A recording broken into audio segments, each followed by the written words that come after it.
प्रदेश के दतिया जिले में विंध्याचल पर्वत पर रतनगढ़ वाली माता का मंदिर स्थापित है। इस मंदिर की ख्याति सिर्फ जिले में ही नहीं बल्कि आसपास के कई राज्यों में है। ये मंदिर दतिया जिले से 63 किलोमीटर दूर मरसैनी गांव के पास स्थित है।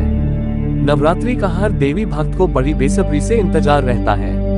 पहले नवरात्र से ही मंदिरों में भक्तों का तांता लग जाता है। देश में सैकड़ों प्रसिद्ध देवी मंदिर हैं। उन्हीं में से एक मध्य प्रदेश के दतिया जिले में विंध्याचल पर्वत पर स्थित है। रतनगढ़ वाली माता की ख्याति सिर्फ जिले में ही नहीं बल्कि आसपास के कई राज्यों में है। ये मंदिर दतिया जिले से 63 किलोमीटर दूर मरसैनी गांव के पास स्थित है।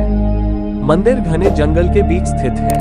इसके पास से ही सिंध नदी बहती है। बिहार में विराजमान मां रतनगढ़ के दर्शन के लिए दूर दूर से श्रद्धालु यहाँ पहुँचते हैं। अपनी मुराद की पूर्ति के लिए यहाँ आने वाले भक्त दो मंदिर के दर्शन करते हैं। इनमें एक मंदिर है रतनगढ़ माता का है और दूसरा कुंवर बाबा का मंदिर है।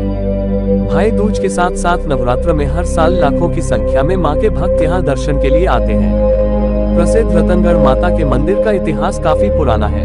आज से लगभग 400 साल पहले जब मुस्लिम तानाशाह अलाउद्दीन खिलजी ने रतनगढ़ पर कब्जा करने की नियत से सेंधा से रतनगढ़ में आने वाला पानी बंद कर दिया था, तब रतन सिंह की बेटी मांडुला और उनके भाई कुंवर गंगा रामदेव ने अलाउद्दीन खिलजी के फैसले का कड़ा विरोध किया था।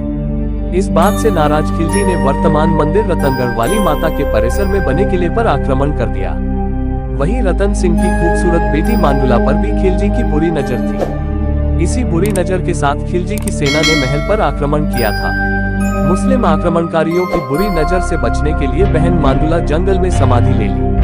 उन्होंने धरती माँ से प्रार्थना की कि वो उन्हें अपनी गोद में स्थान दे। जिस प्रकार सीता माँ को पृथ्वी माता ने शरण दी थी, उसी प्रकार राजकुमारी को भी पहाड़ के पत्थरों में एक दरार दिखाई दी। इन दरारों में ही राजकुमारी समा गई। उसी राजकुमारी को माँ रतनगढ़ वाली माता के रूप में पूजा जाता है। तभी से यह मंदिर अस्तित्व में आया। साथ ही उनका राजकुमार भाई कुंवर गंगा रामदेव भी आखिर में युद्ध में शहीद हो गया। उनकी पूजा कुंवर बाबा के रूप में होती है। मान्यताओं के अनुसार कुंवर बाबा रतनगढ़ वाली माता के भाई हैं, जो अपनी बहन से बेहद स्नेह करते थे। कहा जाता है कि कुंवर महाराज जब जंगल में शिकार करने जाते थे, तब सारे जहरीले जानवर अपना विष बाहर निकाल देते थे। इसीलिए जब किसी इंसान को कोई विषैला जानवर काट लेता है तो उसके घाव पर कुंवर महाराज के नाम का बंधन लगाते हैं। इसके बाद इंसान भाई दूज या दिवाली के दूसरे दिन कुंवर महाराज के मंदिर में दर्शन करता है।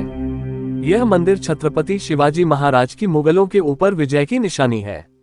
17वीं सदी में छत्रपति शिवाजी और मुगलों के बीच युद्ध हुआ था।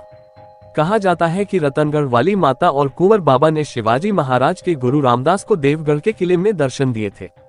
शिवाजी महाराज को मुगलों से फिर से युद्ध के लिए प्रेरित किया था। फिर जब पूरे भारत पर राज करने वाले मुगल शासन की सेना वीर मराठा शिवाजी की सेना से टकराए तो मुगलों को पूरी तरह पराजय का सामना करना पड़ा। मुगल सेना को परास्त करने के बाद शिवाजी ने इस मंदिर को निर्माण कराया था।